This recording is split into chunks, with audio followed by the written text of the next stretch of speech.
అలేఖ్య గారు జాయిన్ అయ్యారు, economist. Hello అండి అలేఖ్య గారు, గుడ్ మార్నింగ్.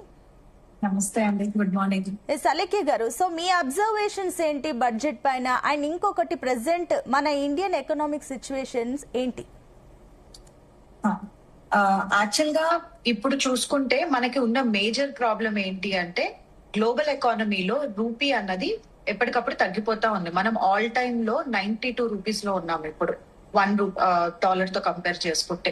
సో దాన్ని కొంచెం మెరుగుపరిస్తేనే ఇక్కడ డొమెస్టిక్ మార్కెట్ అవనివ్వండి, రేపు ఇంటర్నేషనల్ మార్కెట్ లో అవనివ్వండి, మన బిజినెస్, మన ఎకానమీ అప్పుడే పుంజుకోగలుగుతుంది.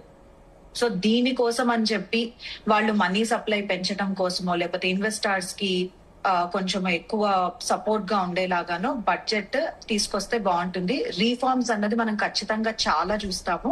ఆల్రెడీ మోడీ గవర్నమెంట్ వచ్చినప్పటి నుంచి మనం చాలా ఎక్కువగా అబ్జర్వ్ చేసేది ఏంటి అంటే రీఫార్మ్స్. ఈసారి కూడా బడ్జెట్ అలానే ఉండబోతోంది. మన ప్రొజెక్టెడ్ జీడిపి గ్రోత్ కూడా చూసుకుంటే 6.8 to 7.2% వరకు చూపించారు ఫర్ ద కమింగ్ ఇయర్, ఈ మొన్న రిలీజ్ చేసిన ఎకనామిక్ సర్వేలో.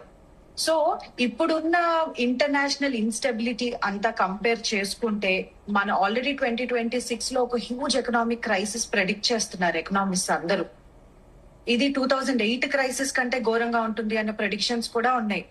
సో ఇలాంటి ప్రెడిక్షన్ ఆల్రెడీ మార్కెట్ లో ఉన్నప్పుడు అది మన డొమెస్టిక్ మార్కెట్ మీద లీస్ట్ ఇంపాక్ట్ చేయగలిగేలాగా మనము మన బడ్జెట్ పెట్టాల్సి ఉంటుంది.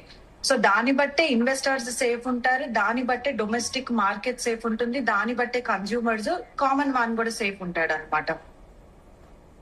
ఓకే, అంటే ఇప్పుడు బడ్జెట్ కేటాయింపుల కన్నా కూడా ఇంప్లిమెంటేషన్ పైన ఎక్కువగా ఫోకస్ చేస్తున్నట్లు అనిపిస్తుంది, అవునా?